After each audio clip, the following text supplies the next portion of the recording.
ভক্তের জাতি নাই, ভক্তি হলেই দেহ মন আত্মা সব শুদ্ধ হয়।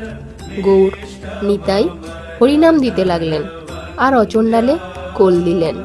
ভক্তি না থাকলে ব্রাহ্মণ ব্রাহ্মণ নয়, ভক্তি থাকলে চণ্ডাল চণ্ডাল নয়। অস্পৃশ্য জাতি ভক্তি থাকলে শুদ্ধ পবিত্র হয়। যে অকিঞ্চন, যে দিন, তার ভক্তি ঈশ্বরের প্রিয় জিনিস। খোল মাখানো জাপ যেমন গরুর প্রিয়। দুর্যোধন অত টাকা অত ঐশ্বর্য দেখাতে লাগলো, কিন্তু তার বাটিতে ঠাকুর গেলেন না, তিনি বিদুরের বাটি গেলেন।